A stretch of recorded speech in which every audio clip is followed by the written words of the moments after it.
precepts and principles of the Torah. We're going through Yahweh's law, which is, we're going to start in Exodus, and we're going to kind of work our way through. And we're going through Yahweh's law, and we're finding the different principles that are there so that we can apply those principles to our life and actually have an accurate understanding.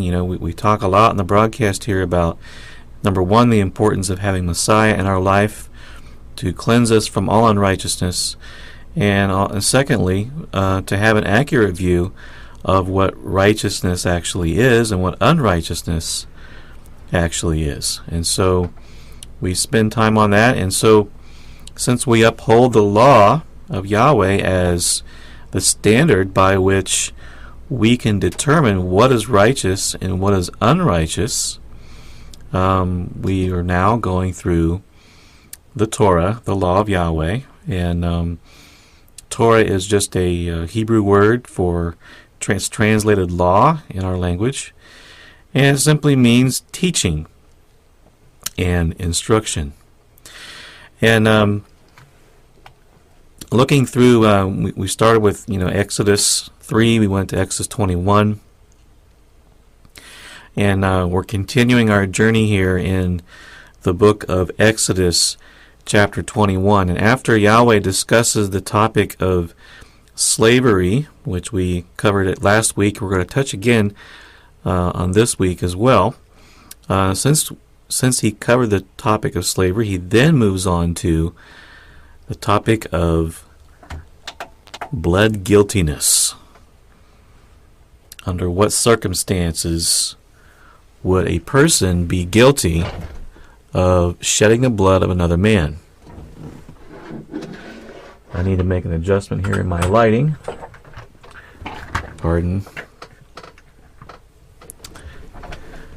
All right. So the first scripture we want to look at here in Exodus 21 dealing with this topic is verse 12.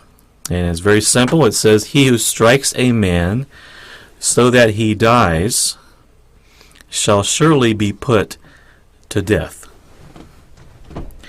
Now it's kind of interesting. Today, I guess we have more sophisticated ways of causing death of other people, and they have there's a big deal going on right now with the horrific murders took place in Connecticut of 20 school children, and which is very disturbing and very horrific. There is, these murders that were committed with a rifle and with guns, and so I was, Brother Neil mentioned earlier in the broadcast today that more people are killed with hammers and clubs than are actually killed with rifles. And yet the target legislation that a lot of liberals would want us to fix would be assault rifles. And more people are killed by use of hammers and clubs than by rifles. And interestingly, twice as many people are killed with the fist than with rifles. And so I wonder what's next. Anti-fist legislation, start cutting the hands off, or what can you do? The real issue, because for the first 100 years of this country or more, children could bring their guns to class, and say, here, this is what we got, and it was no big deal. But since man began to depart from righteousness and depart from what was right, and depart from the Bible as being, at least part of the Bible as being part of what is established as right or wrong, now what standard have people to live by? They just live by whatever they want to live by. And so now you bring a gun to school and you're going to be suspended. All kinds of things are going to happen because now people are just immoral. And so, but we see here there's no way you can prevent a situation like this except by influencing the morality of the man who is choosing to kill another man. And the only way to give a man a clear standard of morality is to hold him accountable either to a government or more ideally Yahweh. Okay, so now the first recorded human being that was born on this earth through a woman was a murderer. The very first human being to be born, Cain, was a murderer. And so it didn't take long for, corrupted man to figure out if he murdered another person, he certainly could. And that's exactly what happened. Genesis chapter 4, verse 8. Cain talked with Abel, his brother. And it came to pass when they were both in the field, that Cain rose up against Abel his brother and killed him. Then Yahweh said to Cain, "Where is Abel your brother?" He said, "I do not know. Am I my brother's keeper?" And he said, "What have you done? The voice of your brother's blood cries out to me from the ground." So now you are cursed from the earth, which has opened its mouth to receive your brother's blood from your hand. When you till the ground, it shall no longer yield its strength to you. A fugitive and a vagabond you shall be on the earth. Now, this is the first recorded act of murder in the Bible, and actually the first sin may have been jealousy, besides Adam and Eve. Simply because, Cain felt jealous of his brother. He figured he would eliminate his brother so that he would no longer have that feeling of standing in his brother's shadow, which is, Abel was his little brother, and Cain was the oldest. And so, we see these judgments now from Yahweh about these things. In this case, it was Cain being completely rejected by the rest of the family and being sent away into some foreign area where he would no longer have the freedom of access to the family that he once had, and he would no longer be able to till the ground and get much of a crop out of it because the ground had been cursed for Cain's sake. And so for that reason, we see all the way into New Testament times the Messiah referring to slander and hatred as a form of murder. Because what you're doing when you slander someone is you are causing them to be rejected and being unable to freely fellowship with people because they think that the person's evil. And so creating that form of rejection, which, is ultimately culminated in the act of murder, where that person obviously cannot have any access to anybody. And so the response of Yahweh here in Genesis 4 was, now he will be set aside. He will not be able to live on the earth with the benefits that he once had. So that's Yahweh's perspective. Now, after that, we know that things change, which we're going to get into in a minute. But death, we all know, is a part of life. It's a part of what we experience here on the earth. Yahweh sees death as an enemy that needs to be destroyed. And he appointed Messiah Yahshua to ultimately destroy death. In 1 Corinthians 15:25 it says, "For he must reign till he has put all enemies under his feet." And the last enemy that will be destroyed is death. And so he plans to do something about it. Man made his own bed. He chose to be rebellious against the author of life. And since man is withdrawn from the author of life, the natural consequence is death. It's not Yahweh who moved away from man, thereby causing man to depart from life. It was man who moved away from Yahweh, and that's true of all of us. If we feel like Yahweh is distant, it's not us who moved. It's not him who moved, it's us who moved. And so, since it's us who moved, we have the choice to draw near to him. Again, if we draw near to him in repentance and humility, he will draw near to us. Now, in this Exodus chapter 21, we see some judgments from Yahweh as to whom he will impart guilt when one man dies at the hand of another man. And he included sentencing guidelines for the judges of Israel so that they would know what to do. In which cases would a man actually be guilty of murder? And there's a difference between killing and murder. In this case, the one who struck the man so that he died would be the murderer. But those who put that particular man to death, they would not be called murderers. They are executors of judgment. There's a difference.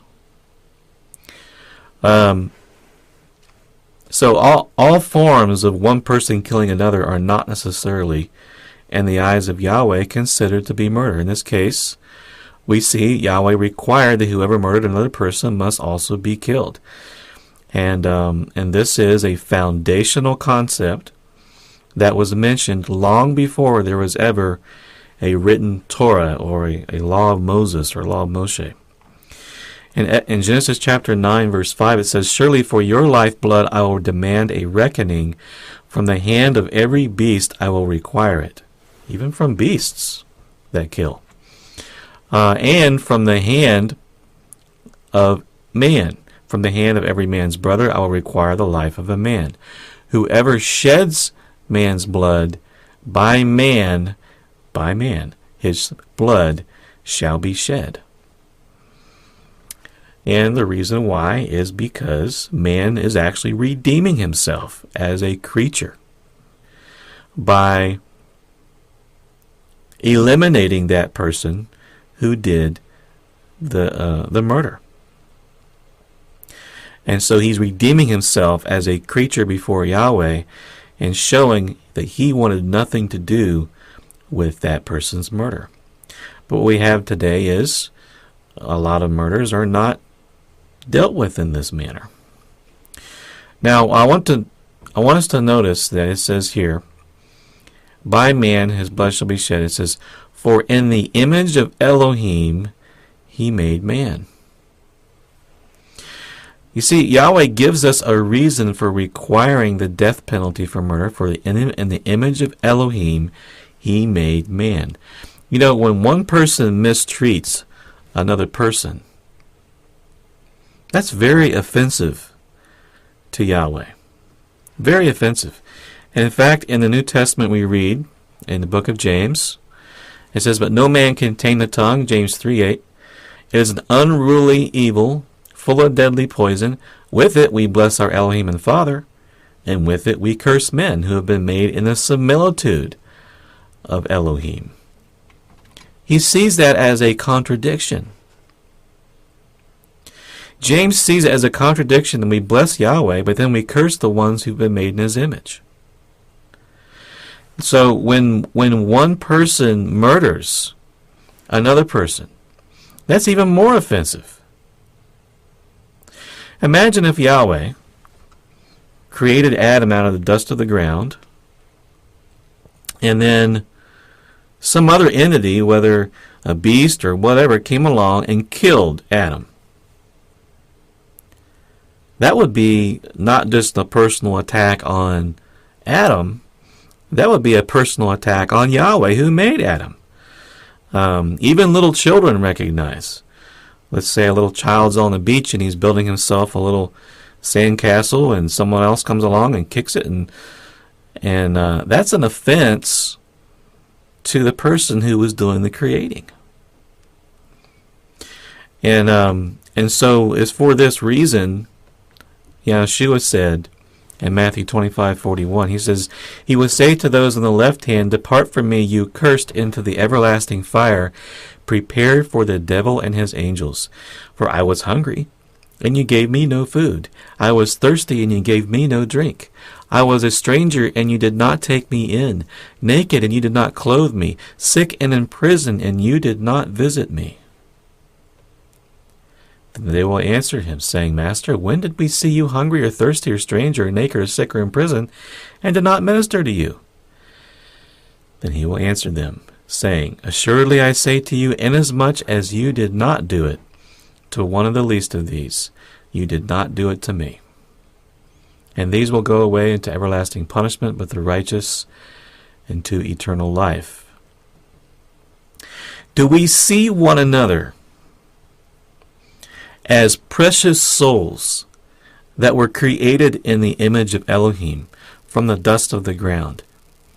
Do we value the creation of Yahweh so as not to kick it down like a child would kick another child's sandcastle down? Do we see not just a sandcastle being produced, but man being produced from the dust of the ground, and that man being in the image of Elohim? For us to mistreat one another is to mistreat Yahweh himself. I'm convinced there are a number of us who've not grasped that concept. But we need to grasp it. And we need to think about that.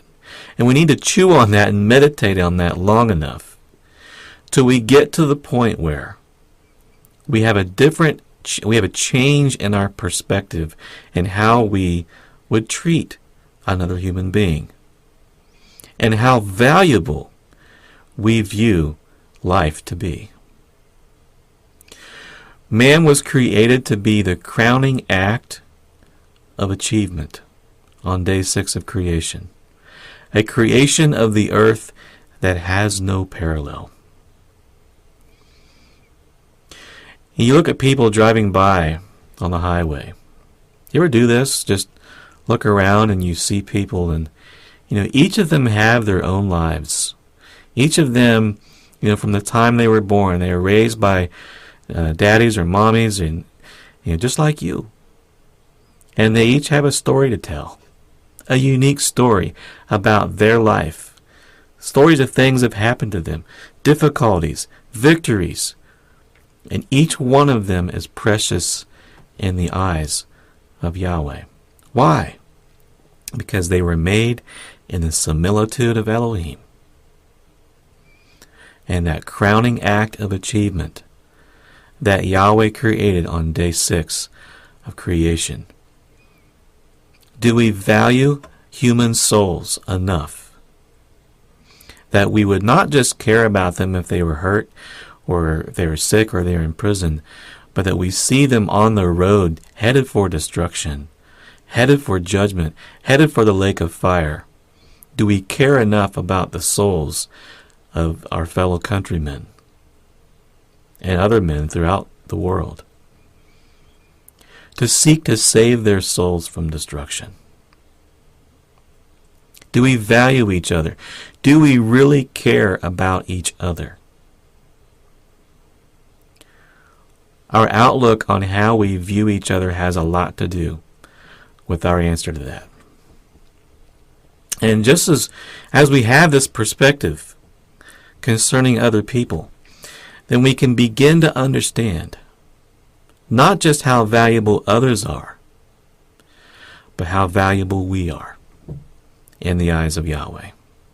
And once we understand how valuable we are in the eyes of Yahweh, we begin to develop our identity and who He calls us to be and what He calls us as His people. We live in a world that cheapens life, treats life as throwaways. And we need to be as far from that as possible.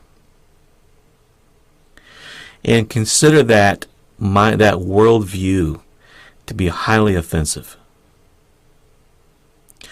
And so we see in Genesis where one man, out of spite and hatred, murdered another man.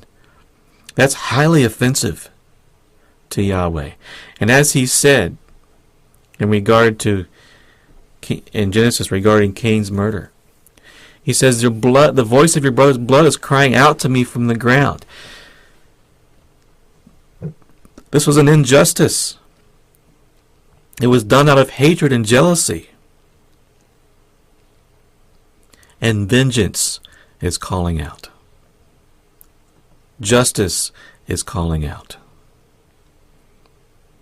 Justice is calling out in our land today, brothers and sisters. There is a lot of innocent blood being shed. I'm not just talking about Sandy Cook's Elementary or Cook's Elementary School, whatever. So, as we see, the motive for a person being killed has a lot to do with blood guiltiness. In verse 12 it says, "He who strikes a man so he dies shall surely be put to death. However, if he did not lie in wait, but Elohim delivered him into his hand, then I will appoint for you a place where he may flee. But if a man acts with premeditation against his neighbor, to kill him by treachery, you shall take him from my altar that he may die." And so to kill someone out of hatred or anger with premeditation, meaning you thought about doing it and you did it, this warrants the death penalty, which was instituted in Genesis chapter 9. But if it was an accident, was not intent on doing that, which would happen here in ancient times was that men would go and grab a hold of the horns of an altar, and what that meant was, hear my case, and the priest would come and say, "What are you doing over here by the altar?" And he would say, "Well, I have a case that I need to have heard. So take the man from the altar, he may die." And so determination would need to be made as to whether or not the person did it out of spite and hatred, or if it was just some kind of an accident. So this way, they would not have vigilante justice going on here, or lynching going on. That the case would be heard, and so a determination would need to be made as to whether or not the death was accidental or intentional. Now we go on to read in verse 16, "He who kidnaps a man and sells him, or if he is found in his hand, shall surely be put to death." Now why is this a death penalty also? I'm skipping the one about father and mother for now. In verse 15, "He who kidnaps," because you're doing the same thing that Joseph's brothers did. All right, you couldn't murder him. You felt bad about that, so instead you kidnap him and sell him. And perhaps Yahweh was bringing to their mind, maybe they would think, okay, I can't murder him. Maybe I'll do what Joseph did, or what Joseph's brothers did, by kidnapping and selling him into slavery. Well, Yahweh makes it clear that both of those crimes are equally punishable by death. And we saw that kind of crime going on with the African slave trade in the early history of the United States. And as we can see, it was just as wicked as murder and worthy of a death penalty. All right, verse 18. I'll get back to those in a minute. It says, "If men contend with each other, and one strikes the other with a stone or with his fist, and he does not die, but is confined to his bed, if he rises again and walks about outside with his staff, then he who struck him shall be acquitted. He shall only pay for the loss of his time, and he shall provide for him to be thoroughly healed." And so we have here a situation where two men are fighting. One of them is injured badly, enough to be bedridden, Obviously, both of them were willing to fight each other, but even so, the person who caused an injury was required to pay for the person's loss of his time, and would provide for the one to be completely healed. And so there was no advantage in hurting someone if you're going to end up having to pay for the expense anyway. So it's to avoid these kind of things. Okay. Now, if the person died, obviously, we would go back to, he who strikes a man so that he dies shall surely be put to death. And so we've covered these principles here in the Torah that, number one, to cause the death of another person through premeditation and treachery is clearly wrong, and I think we all can see that. Now, if one man accidentally kills another, he's not necessarily guilty of murder, but there is a way that Yahweh deals with that, which we'll see later. And thirdly, to intentionally injure another person is also wrong, and compensation would need to be made. Now, these are important questions because they address things that virtually every society faces, and how to deal with these kinds of crimes. And so, through reading this, we get a sense of how Yahweh views the world today. With, I think it's 14 or 15,000 murderers now happening every year in the United States. How does Yahweh view this? All right. Now, getting back to Exodus 21. It says, he who strikes a man so that he dies shall surely be put to death. Now, here it says, in Exodus 21, verse 20, it says, if a man beats his male or female servant with a rod so that he dies under his hand, he shall surely be punished. Notwithstanding, if he remains alive a day or two, he shall not be punished, for he is his property.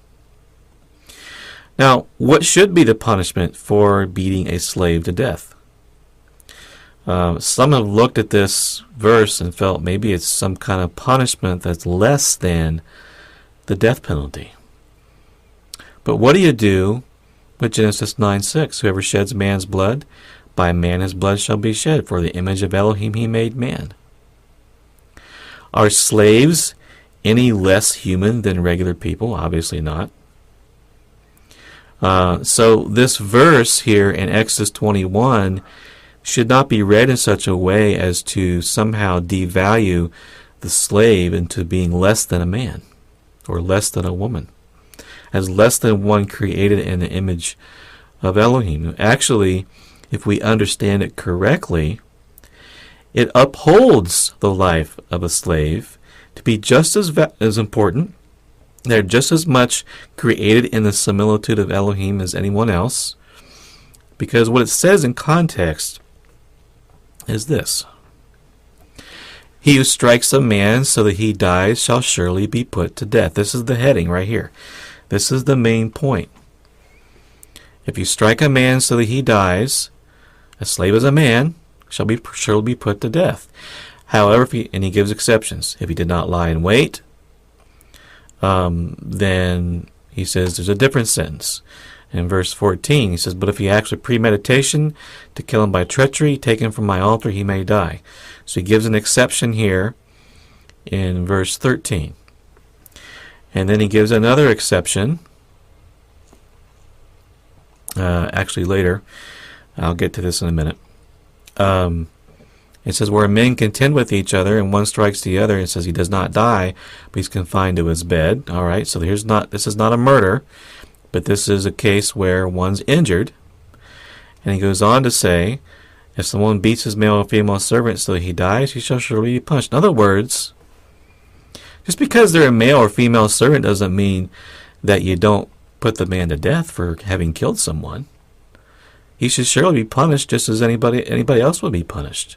And that's why the punishment is not even spelled out as to what kind of punishment, because the punishment was already given back in verse 20, was it 14? Verse 12.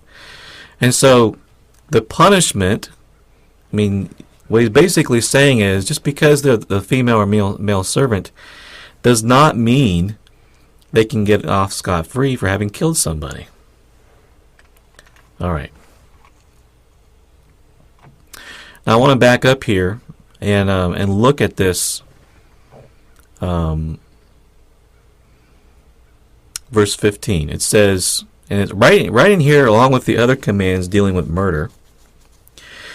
He has a more weighty punishment for one who would strike his father or his mother, and that is death penalty. So if a person would even think, would try to hit one of his parents, that would be punishable by death.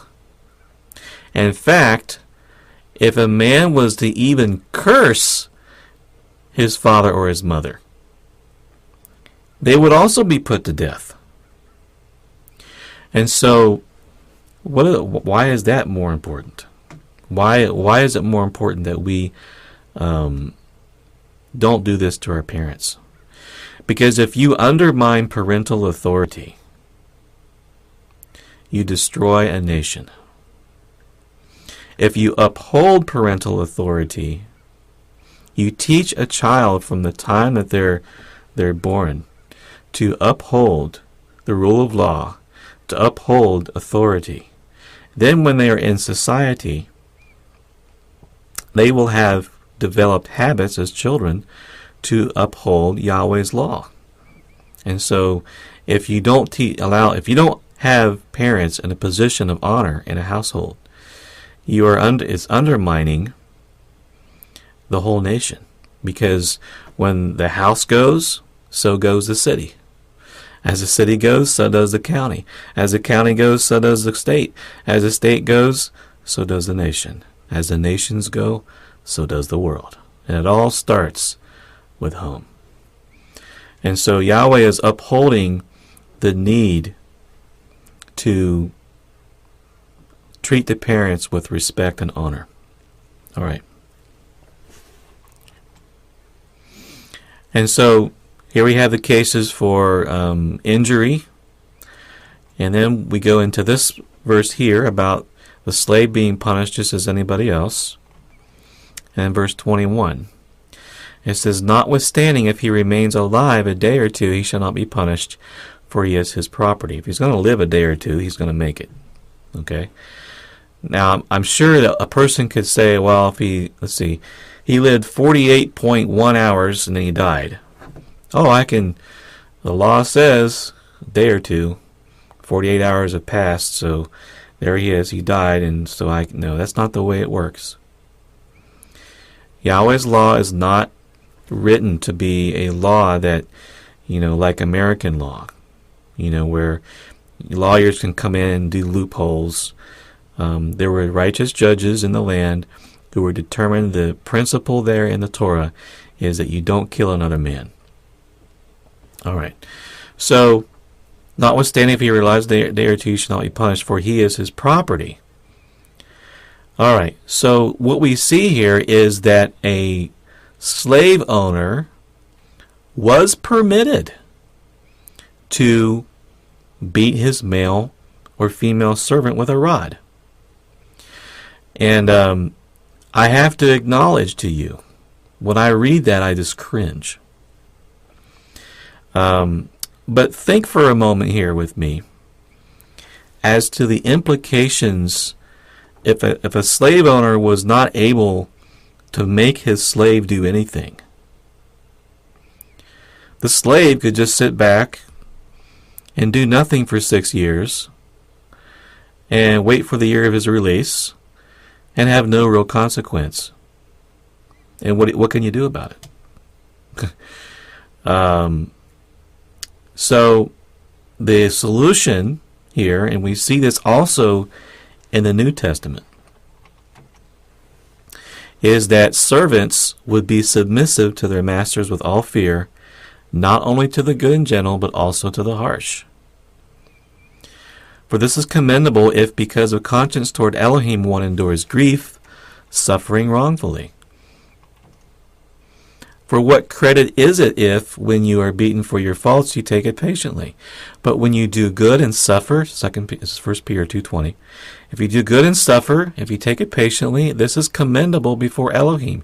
For to this you were called, because Messiah also suffered for us, leaving us an example that you should follow his steps.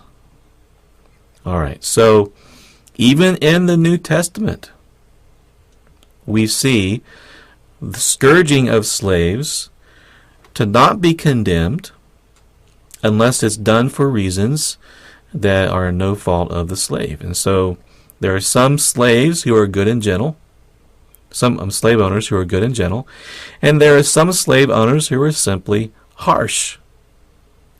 You know that it's no different in our nations of the world. There are some governments who are good and gentle, and there are some governments who are harsh. Does that mean that Yahweh would allow there to be no governments on the earth because of the potential of harshness being done by a government? No. And scourging in and of itself is actually not necessarily inhumane. It's not necessarily a bad thing. Now, before you hit the stop button on the video, bear with me here, okay? Proverbs 26 verse 3 says, a whip for the horse, a bridle for the donkey, and a rod for the fool's back. All right, so there's a place here for a rod to be used on a fool. It says in Proverbs 20 verse 30 that blows that hurt cleanse away evil, as do stripes the inner depths of the heart. Now, some examples of where, and please don't hit the stop button yet, some examples of where Yahweh himself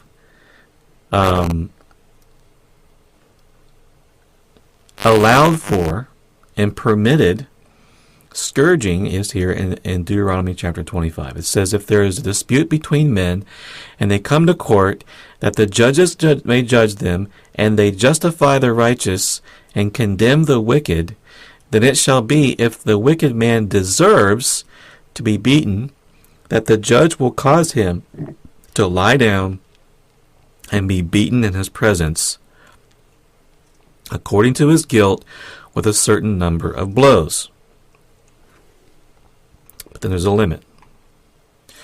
40 blows he may give him, and no more, lest he should exceed this and beat him with many blows above these, and your brother be humiliated in your sight. Now, what they were doing to Messiah wasn't just taking a rod to his back. They had these little sharp edges at the end of a whip, and was ripping shreds of skin off of his back. That is not what Yahweh is talking about here. We're talking about someone being scourged, not in this ridiculously humiliating way, but being scourged, being unpleasantly whipped. Now, I don't know if it was for certain, quite possibly, in order for a slave to be scourged, he may have had to take this to the judges.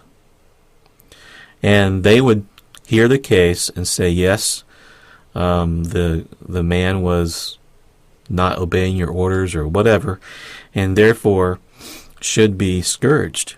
I'm not 100% sure that just any old time, he sees a slave, oh, don't like you today, whip him into shape. It may have been something like we're seeing here, where it does say here that if there is a dispute between men, and of course a slave is a man or a woman, they come to the court and the judges judge and justify one and condemn the other, then scourging may take place. And it might even be that this is the only instance where scourging even does take place. I don't know. But the context here It's all about context. Let's go back to Exodus 21. It says, if men contend with each other, and one strikes the other with a stone or with his fist, he does not die, but is confined to his bed. If he rises again and walks about outside with his staff, then he who struck him shall be acquitted. He shall only pay for the loss of his time, and he shall provide for him to be thoroughly healed. All right, so here we're talking about the loss of time, because the man can't work, so he has loss of time. But if a man beats his male or female servant, if he dies, he should be punished.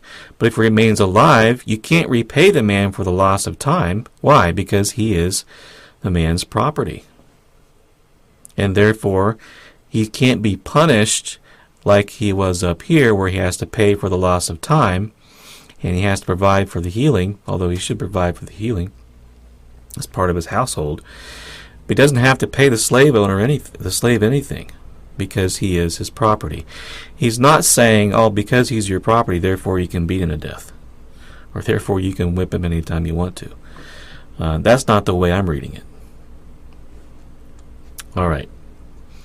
So, now, if he strikes the eye of his male or female servant and destroys it, Exodus 21, verse 26, he shall let him go free for the sake of his eye. All right. And if he knocks out the tooth of his male or female servant, he shall let him go free for the sake of his tooth. Now, the injury, a permanent injury of any kind, would be covered here, because whether it's an eye, which may be probably one of the most valuable, if not the most valuable part of the body, is our eyes, or the least important parts of our body being a tooth. I mean, we can survive having lost one tooth. So when we read this eye for eye, tooth for tooth, we're talking about the lesser parts of the bodies being permanently injured or damaged, or the greater parts of the body being injured or damaged, and everything in between. And so if that particular whipping or whatever caused any kind of permanent injury, then the one who is doing that deed would need to let the slave go free. And so the scourging that does take place has to be a humane type of scourging. Okay. So, unlike slavery in America, there were consequences for slave owners who mistreated their slaves. Now, scourging, just that alone, seems in the minds of many to be cruel and unusual punishment. One man being able to control another man that way would seem to be, in the eyes of many, oppressive. But you realize all of us are subject to authority, whether we realize it or not. We are all under the control of other men. You, me, everybody. Because we have a government. We don't live in anarchy. We live in a government. And in our nations today, if we disobeyed that governmental authority, we would be taken, controlled, forced against our will, taken from our homes, and locked up in a small room behind bars, potentially for many years. So there we are. Someone controlling another person. Now ask yourself this. What would you rather have? Someone to scourge you in a humane way a number of times, or lock you up in a jail cell for years where you have little to no access to your family, to your children, to the enjoyment of freedom, and you're unable to be a productive member of society, and instead you're a drain on it? What would you rather have? I'd take the scourging. I mean, if you want to sit in a jail cell and rot for a couple years, you go ahead. I'll take the scourging. There was no prison system in Israel. There was none. Yahweh never says build a jail cell. In Yahweh's eyes, that was terribly inhumane. It's a terrible place. And so consequences for sin, instead of go rot in jail for 5 years, was be scourged, or if it was a serious crime, be put to death. And so what we have today is, instead of scourging, which people view as being cruel and unusual, which certain kinds certainly would be, but I can tell you right now, if some of the crimes that are out there today that people commit, if scourging was the punishment rather than sitting in prison, it would actually be a lot less of that particular crime. Because what you have is swift and quick judgment. When someone is sent to prison, it's miserable, it's okay at first, but over time it eventually gets gnawing at you, and just it's horrific, like a slow wound that never heals.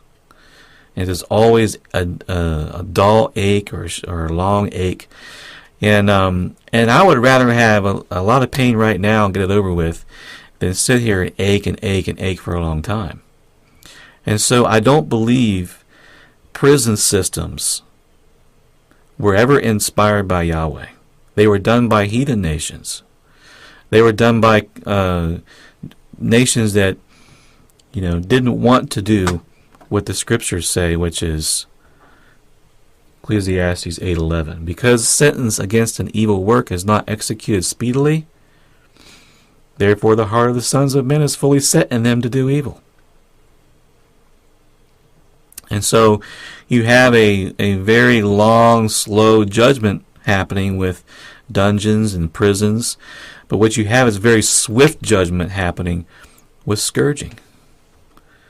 I mean, a man commits the crime, he's so far in America we don't have much in the way of a speedy trial, but you're supposed to have a speedy trial, and then immediately he gets to be scourged. He's scourged for whatever it was he did. Rather than sitting there, which I feel is even worse, before the man is even proven guilty, he's locked up. He's locked up in prison or in jail for 3, 4, 5, 6 months until the attorneys get their act together. And so, and then he, if he ends up being innocent, all that jail time for nothing. And so, there's a lot of injustices like that going on. But the goal in Israel that Yahweh had for Israel is that they would be a righteous nation, a holy nation. And with the death penalty being a real possibility for a number of crimes, the possibility of being beaten with a rod for acting wickedly to other men, I would say there would be far, far fewer crimes if these kinds of penalties were in place today. Now, I'm not suggesting in our court systems that we have today, which are terribly unjust, that's necessarily my recommendation at this point. But nipping evil in the bud before, so others will hear and fear, is far more effective than this delayed judgment that we see happening today. I'll get more into that here a little bit later. Exodus 21 verse 22, it says, "If men fight and hurt a woman with child so that she gives birth prematurely, yet no harm follows, he shall surely be punished accordingly as the woman's husband imposes on him, and he shall pay as the judges determine." And so, if you hurt a woman with child, even if no harm followed, then there's still a punishment that is imposed because you hurt the woman. Verse 23, it says, "But if any harm follows, then you shall give life for life, eye for eye, tooth for tooth, hand for hand, foot for foot, burn for burn, wound for wound, stripe for stripe." Now, the obvious principle here is whether the harm was to the woman or whether it was to the child, then the life of the unborn child and the life of the woman were considered to be equally important. Now, today, the life of unborn children are not considered to be as even a life or even valuable at all. And today, persons who happen to be dwelling inside the womb of our mother are reduced to this title called a fetus. But what we see in the Scripture is that the woman is with what? With child. With child. And this is how Scripture describes the unborn. This is a child. This is, sadly, in the eyes of many people in the world today, babies are just this fetus, this blob of tissue. Well, come on, we're all blobs of tissue. I mean, we're all a bunch of cells and everything. So there's no difference one or the other. And in fact, a baby's heartbeat starts, I think, is it 3 weeks of gestation? I don't know. Something like that. So, but this is how Scripture describes the unborn, as being one with child. And one who would harm the child or harm the mother would be life for life, eye for eye, no matter what. If you damage, you will get damage. Okay. So, but today, can you believe this? I was taken aback by this statistic. Worldwide, 1 out of 4 women who are with child, who have a pregnancy, successfully murder their baby. May hire a hitman called a doctor, but they murder their own baby. They've got the statistics as of 2008. 32 abortions are performed for every 100 live births. So 32 out of 100 children, 32 out of 32 not out of 100, but 32 abortions for every 100 births. That's going to bring you to about 1 out of 4.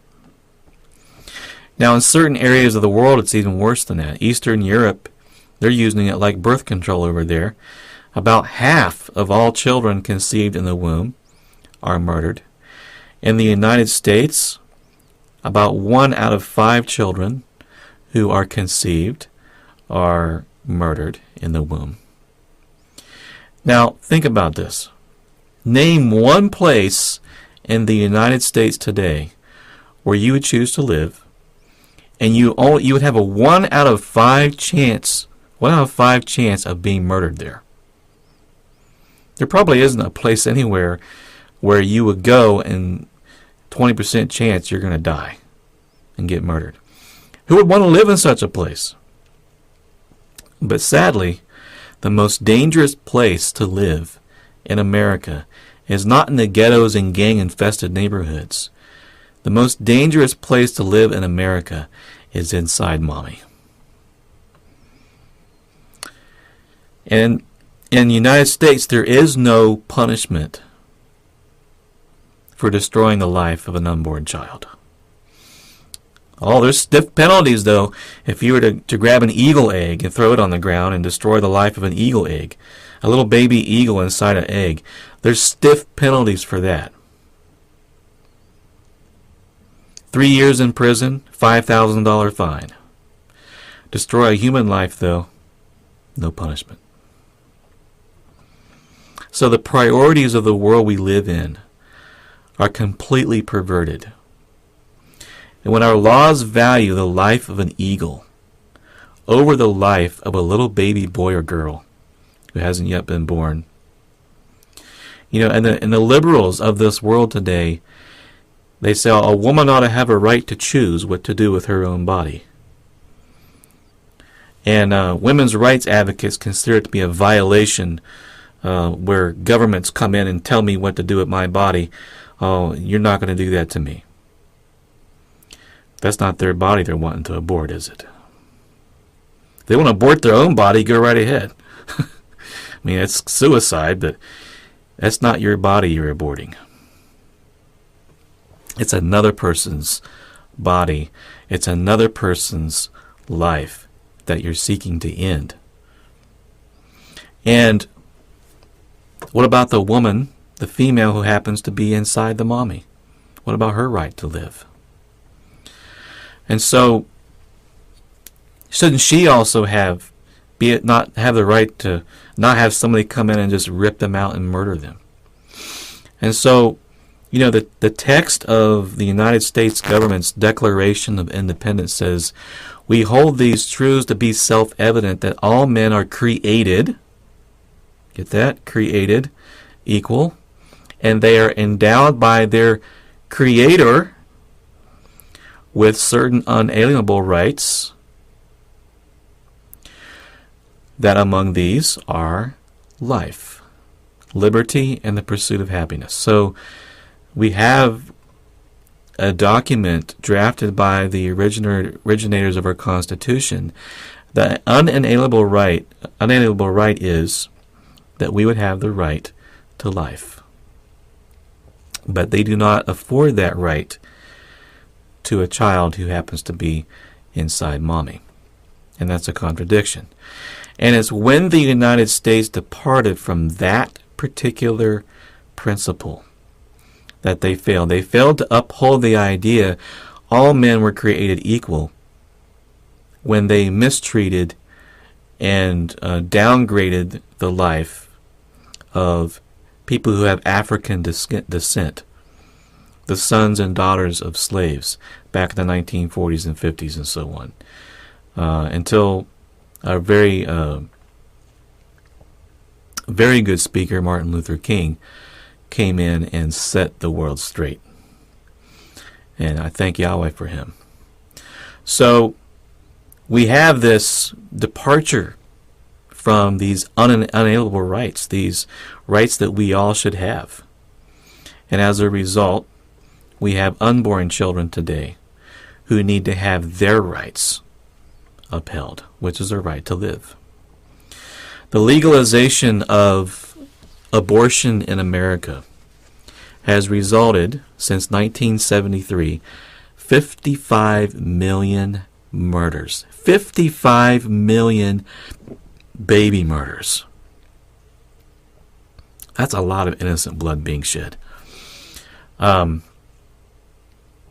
innocent blood being shed in a land is very serious in the eyes of Yahweh. Consider what he commanded here in Deuteronomy 19, verse 1. It says, when Yahweh your Elohim has cut off the nations whose land Yahweh your Elohim is giving you, and you dispossess them, and you dwell in their cities and in their houses, you shall separate 3 cities for yourself in the midst of your land, which Yahweh your Elohim is giving you to possess. You shall prepare roads for yourself and divide into 3 parts the territory of your land, which Yahweh your Elohim is giving you to inherit, that any manslayer may flee there. And this is the case of the manslayer who flees there, that he may live. Whoever kills his neighbor unintentionally, not having hated him in time past, as when a man goes into the woods with his neighbor to cut timber, and his hand swings with a stroke with the axe to cut down a tree, and the head slips from the handle and strikes his neighbor so that he dies, he shall flee to one of these cities and live. Lest the avenger of blood, while his anger is hot, pursue the manslayer and overtake him, because the way is long, and kill him, though he was not deserving of death, since he has not hated the victim in time past. Therefore I command you, saying, you shall separate 3 cities for yourself. Now if Yahweh your Elohim enlarges your territory, as he swore to your fathers, and gives you the land which he promised to give to your fathers, and if you keep all these commandments and do them which I command you today, to love Yahweh your Elohim and to walk in his ways, then you shall add 3 more cities for yourself besides these 3. lest innocent blood be shed in the midst of your land, which Yahweh your Elohim has given you as an inheritance, and thus guilt of bloodshed be upon you. But if anyone hates his neighbor, lies in wait for him, rises against him, and strikes him mortally so that he dies, and he flees to one of these cities, and the elders of his city shall send and bring him from there, and deliver him over to the hand of the avenger of blood, that he may die. Your eyes shall not pity him, but you shall put away the guilt of innocent blood from Israel, that it may go well with you. So he is very focused. He does not want the guilt of innocent blood being upon Israel. That's a very serious crime in his eyes. In fact, Yahweh destroyed Jerusalem and sent the Israelites into exile because of the innocent blood that was shed. And it says in 2 Kings 24, verse 1, in his days Nebuchadnezzar, king of Babylon, came up, and Jehoiakim became his vassal for 3 years. He turned and rebelled against him. And Yahweh sent against him raiding bands of Chaldeans, bands of Syrians, bands of Moabites, bands of the people of Ammon. He sent them against Judah to destroy it, according to the word of Yahweh, which he spoken by his servants, the prophets. Surely at the commandment of Yahweh this came upon Judah, to remove them from his sight because of the sins of Manasseh, according to all that he had done, and also because of the innocent blood that he had shed. For he had filled Jerusalem with innocent blood, which Yahweh would not pardon. So innocent blood being shed is a very, very significant crime in the eyes of Yahweh. Now, how could you get more innocent than a child living in a womb? It just doesn't get more innocent than that. Psalm 106, verse 35. Sorry, this is a tough subject for me. Psalm 106, verse 35. But they mingled with the Gentiles. They learned their works. Here we are. This is like the United States of America. They served their idols, which became a snare to them. They sacrificed their sons and their daughters to demons, and shed innocent blood, the blood of their sons and daughters, whom they sacrificed to the idols of Canaan, and the land was polluted with blood. You know, today, man has become his own idol. He's a follower of humanism, where man is the center of everything. He sacrifices his own sons and daughters on the altar of convenience. And in my mind, that's worse. That's worse than what they were doing here in Israel. I mean, it's one thing to be deceived into thinking that you're doing something that will appease an idol that you happen to think is real. And that idol you think demands human sacrifice. And so you give your son and daughter, but it's another thing that's so cheap in human life that you think it's okay to murder somebody because it's more convenient not to have the child. And so it's an abomination to so cheapen human life. I mean, even contraceptive pills have been invented that, after allowing a life to be conceived in the womb, cause the fertilized egg to have no place to attach. And so an abortion is induced. And so how many more abortions could we count because of birth control pills and morning after pills?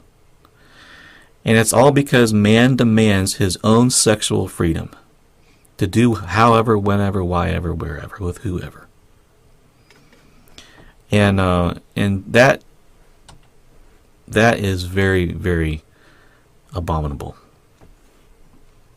Now we see in Scripture that Yahweh highly values human life, and that human lives are precious to him, not something to be thrown away. We were created in his image, like we said. I said earlier, Yahweh is forming. He formed Adam from the dust of the ground. Another entity, whether man or beast, comes along and kills Adam. that would be a personal attack on Yahweh himself. And so whether Yahweh is creating a man from the dust of the ground, or creating a life within the womb of a mother, to do such a thing is to attack Yahweh himself. Psalm 139, verse 13. For you formed my inward parts.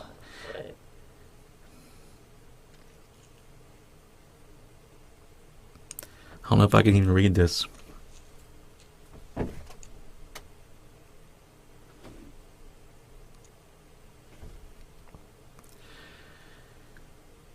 You covered me in my mother's womb. I will praise you. For I am fearfully and wonderfully made. Marvelous are your works, and that my soul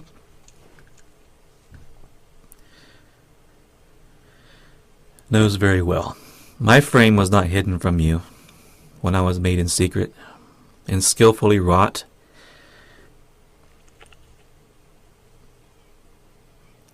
In the lowest parts of the earth, your eyes saw my substance being yet unformed, and in your book they were all written.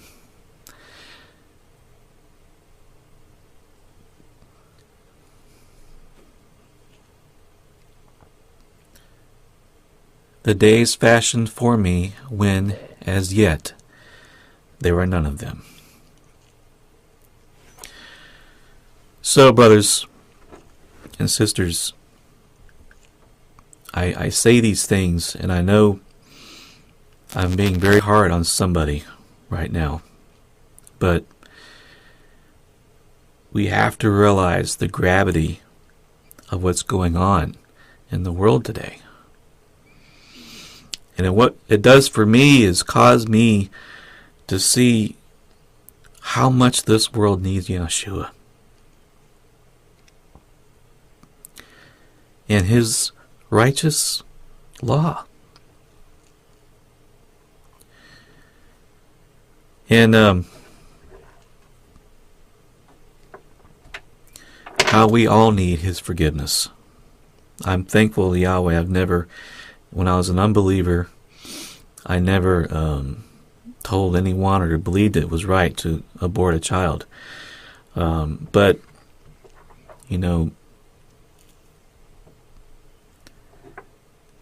for the little child, it will be okay. It'll be okay. But to attack a little child, we see 20 murders at this elementary school. We've had, how many murders every day? 3,600 in the United States. And few people blink an eye. It's hypocrisy. All right, I'm going to try to continue this study. We're going to move on to a different topic here. Exodus 21, verse 28. If an ox gores a man or a woman to death, then the ox shall surely be stoned, and its flesh shall not be eaten, but the owner of the ox shall be acquitted. But if the ox tended to thrust with his horn in times past, and has been made known to his owner, and he has not kept it confined. Here we see a responsibility on the part of the owner of the animal to keep it confined, so that it has killed a man or woman. The ox shall be stoned, and its owner also shall be put to death. This is another difference we have in our laws here in the United States today, where you have people who have, dangerous animals, dogs and different things that kill people, and to what extent is the owner of the dog responsible?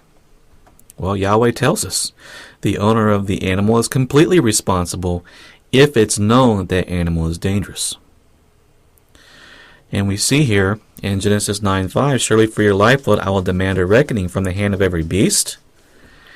I will require it, and from the hand of man. And so we see this verse here about how the ox would be killed.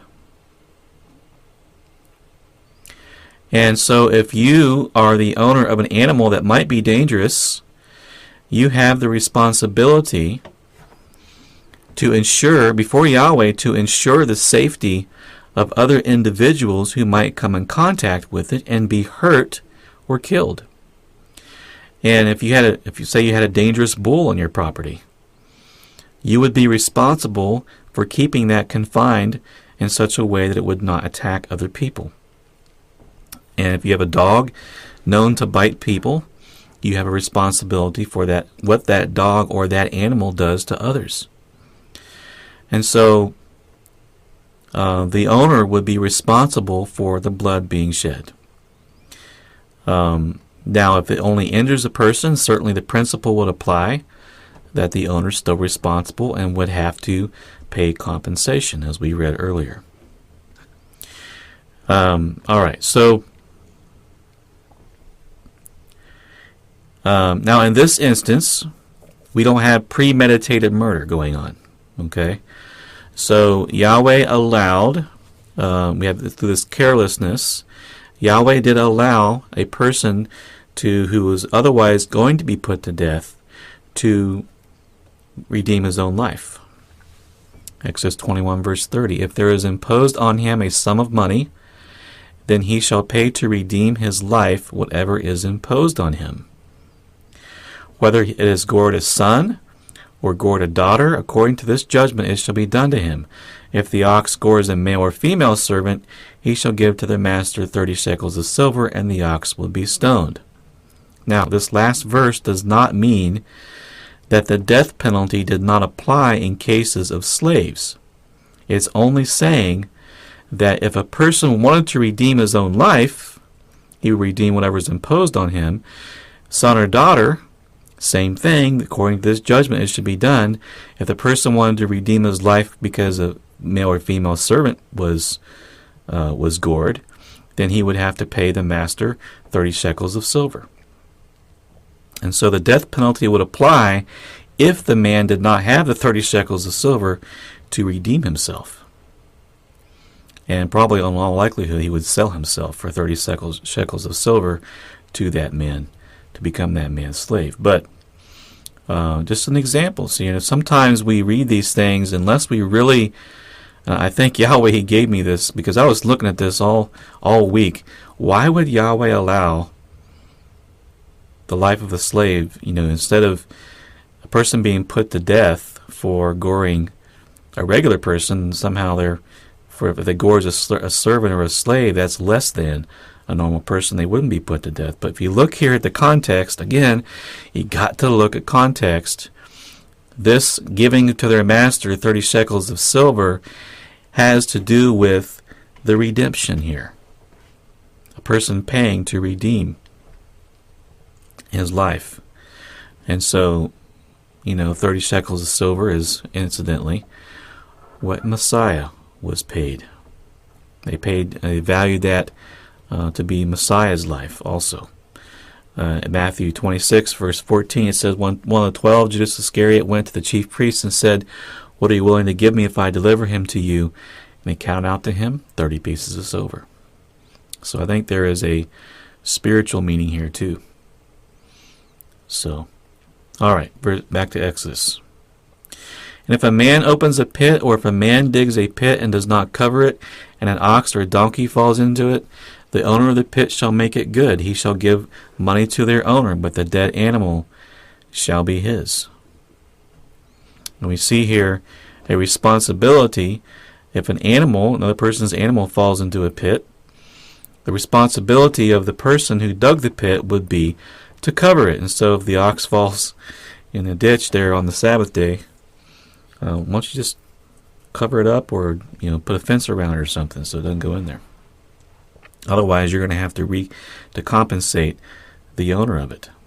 All right, so We see this again similarly here in Deuteronomy 22 verse 8. It says, when you build a new house, then you shall make a parapet for your roof, that you may not bring guilt of bloodshed on your household if anyone falls from it. You get this? Guilt of bloodshed. We have, Yahweh is very, very concerned about blood guiltiness. And the principle here is that we are responsible for conducting ourselves in such a way that we do not create an unsafe situation for other people. Ancient Israel, rooftops were flat.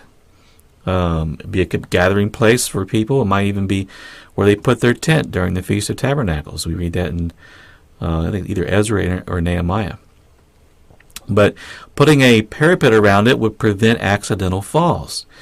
And so the principle here isn't just, we don't just look at, the do's and don'ts of the Torah and say, well, we don't have flat roofs, that don't apply to us.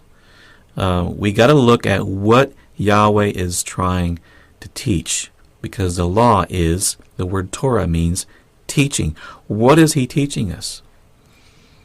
He's teaching us that we need to conduct ourselves in a way that is not unsafe for other people. Anything from drunk driving or driving dangerously, anything that would endanger another person. Traffic laws we have today, such as speed limits, turn signals, stop signs, red lights, brake lights on the back of cars. All these things is for safety. Workplaces, more and more. I'm glad it's this way. More and more focus on safety and requiring hard hats or safety goggles in construction environments. And employees who get injuries have to pay workman's compensation. And I think that's a righteous thing. These are wonderful laws. I appreciate them. OSHA regulations have saved countless people from injury, loss of limb, or loss of life. And they are, for the most part, very biblical and very righteous. We also have electrical codes, safety codes when it comes to building our homes. Code enforcement, if a home is built in such a way that's not safe, and that's the spirit there of Deuteronomy 22 verse 8. You want to have a safe home environment. And as long as the codes aren't abused, which they often are today, but many of the codes I think are a good thing. I mean, who would want to be the builder of a house that eventually caught fire and killed man, woman, children, because you did not wire the house in a safe way? And so we all are our brother's keeper, and we all have a responsibility to live our lives in such a way that does not endanger the life of another person. And when I did heating and air conditioning work years ago, I did repairs, and always held very, a lot of gravity in my mind. Here I am working on somebody's furnace. If I was to do something to the furnace that would potentially cause a fire, then that would be blood guiltiness on me. And so you have to be very careful and make sure you don't do something that I always thought about maybe one day I get read some kind of news report or something on the news or whatever, and hear a house I just worked on, the furnace caught fire or whatever. That was something that always concerned me. And and it's a good concern to have. Not that we walk around in dread and fear, but we care about the life of others. All right, now I want to talk a little bit more about the cities of refuge. It says in Numbers 35 verse 10, "Speak to the children of Israel, and say to them, when you cross the Jordan into the land of Canaan, then you shall appoint cities to be cities of refuge for you, that the manslayer who kills any person who accidentally may flee there. They shall be cities of refuge for you from the avenger, that the manslayer may not die until he stands before the congregation in judgment. And of the cities which you shall give, you shall have 6 cities of refuge. You shall appoint 3 cities on this side of the Jordan, and 3 cities you shall appoint in the land of Canaan." which shall be cities of refuge.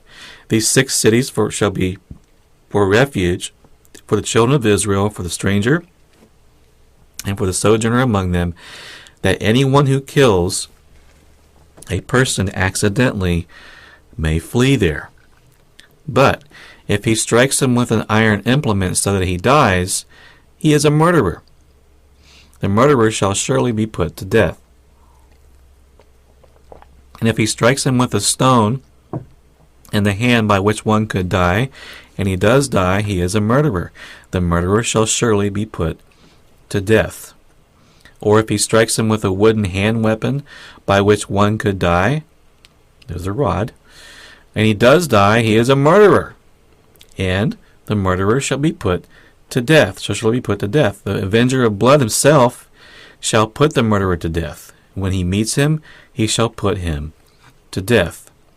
If he pushes him out of hatred, or while lying in wait, hurls something at him so that he dies, or in enmity he strikes him with a hand so that he dies, the one who struck him shall surely be put to death. He is a murderer.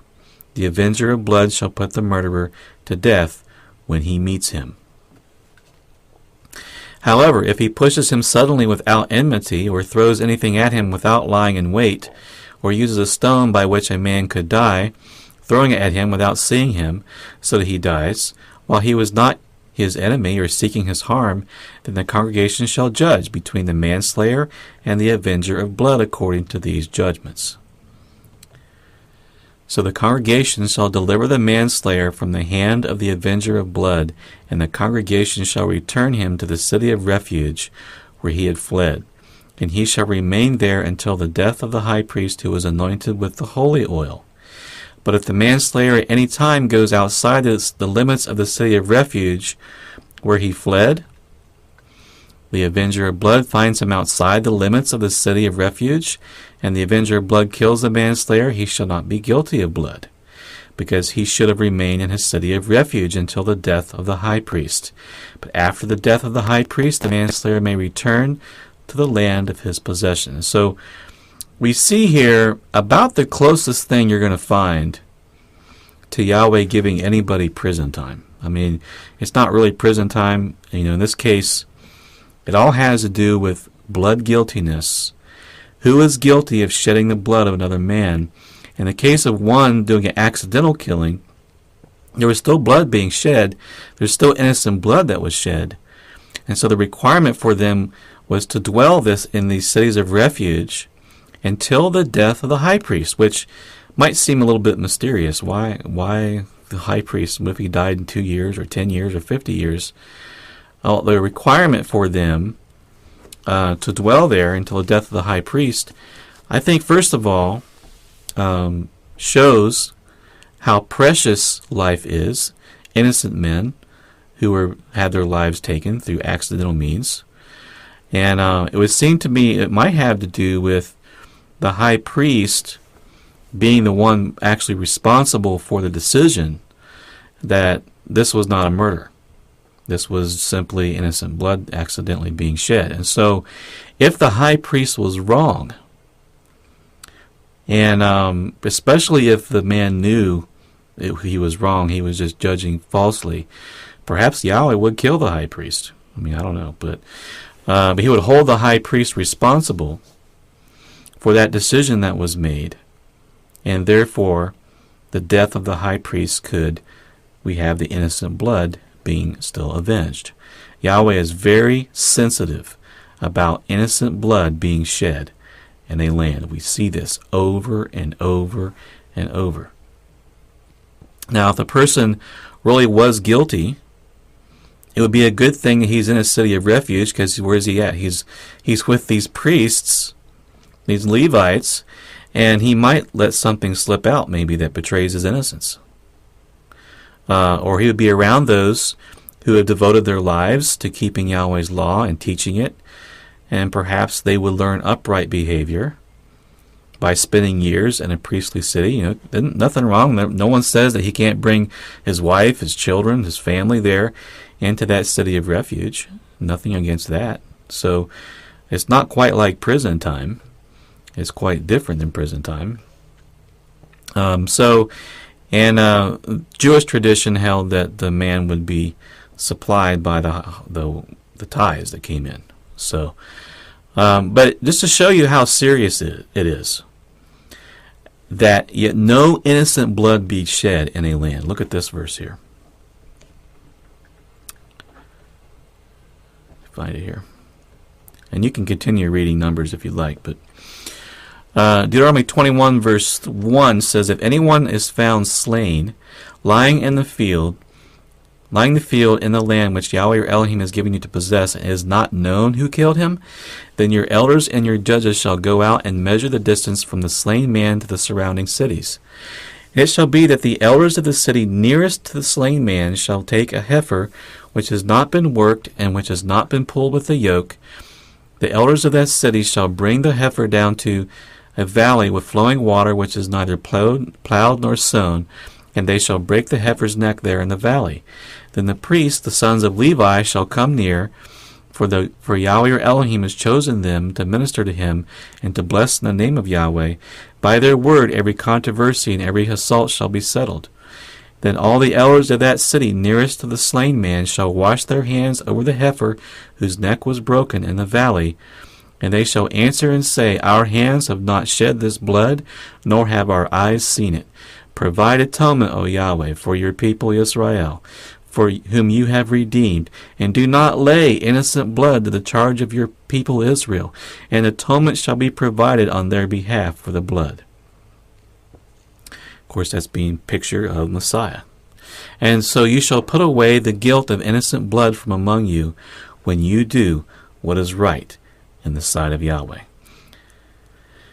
And we see here again how sensitive Yahweh is about innocent blood being shed in a land, and that those who were guilty of death not being punished adequately does not adequately avenge the shedding of innocent blood. We look at the United States and the whole world now with all the innocent blood being shed through abortions. Yahweh, his restraint is amazing. His restraint. His mercy is absolutely amazing. Now, if we only look at things, there are a lot of things in Scripture requiring the death penalty. And we're going to go into this a little bit next week as we continue this study. I feel that we need to go into that. But I felt really strongly today that I needed to cover this topic of blood guiltiness. Because we really, if you think about it, we are living in a nation that is just ripe for judgment. We live in the United States here. We live in a nation that, as its foundation, called upon the Creator and said that we have the unalienable right to life, and all these things are going on. And so what can we do as people of Yahweh to bring righteousness back to the land? What can we do as people of Yahweh? What we need to be doing, it says in Proverbs, deliver those who are drawn toward death, rescue those.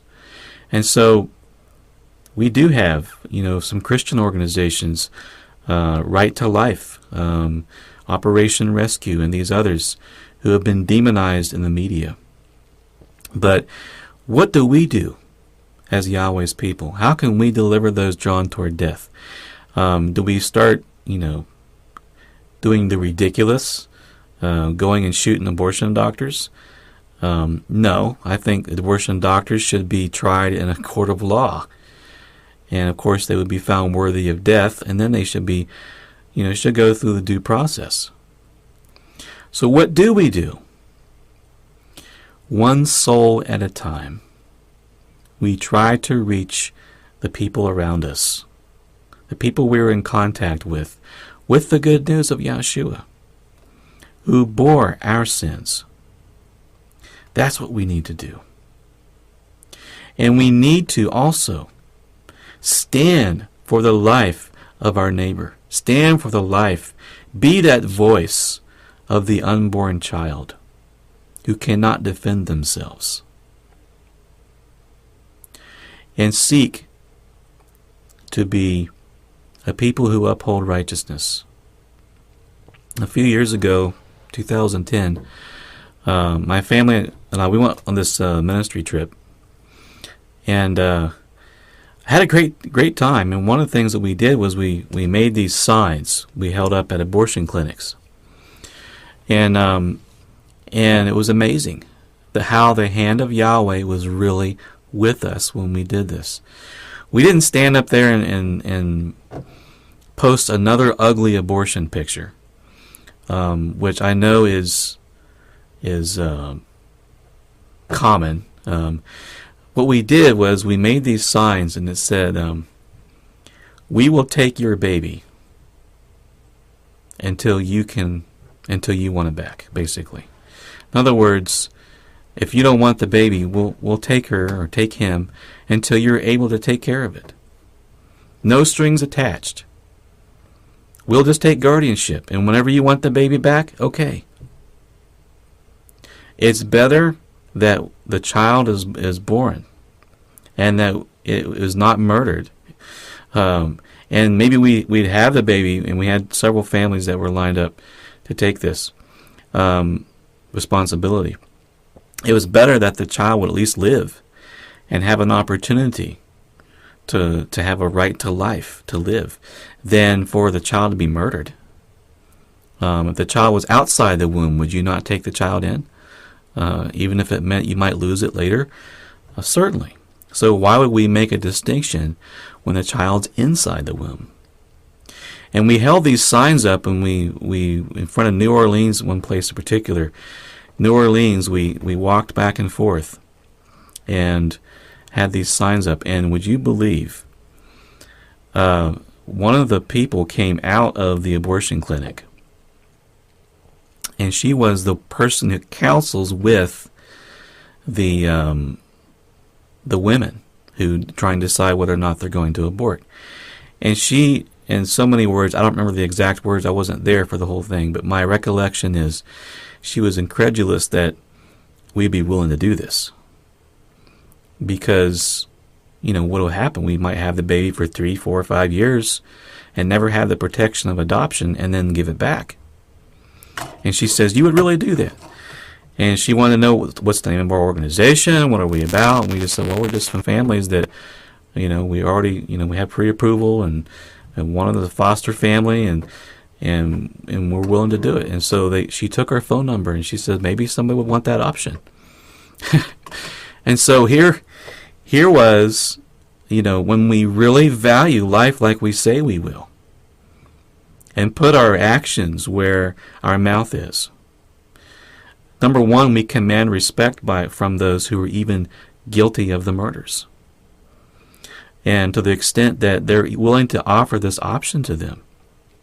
Now, the most amazing thing happened that day.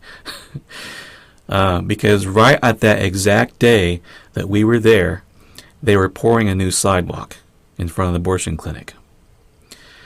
And I couldn't resist. In the wet sidewalk, I wrote, "Choose life." And to my knowledge, it's still there to this day. So Yahweh was with us. And if we are willing to be the ones who stand the gap, who are willing to intervene for the lives of these children, then Yahweh will not consider us to be among the guilty parties when he avenges this world and this nation for its wickedness.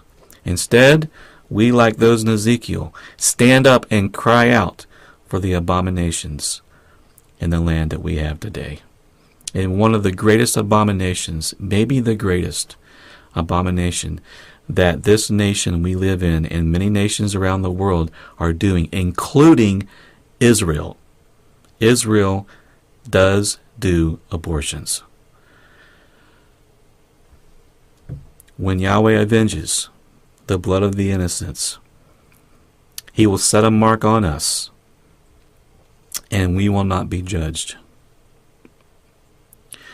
So, brothers and sisters, let's stand for the life of our neighbor. Let's stand for the life of the unborn. And let's have Yahweh's perspective when it comes to blood guiltiness. And as we stand for what's right, may Yahweh bless you, and may Yahweh have mercy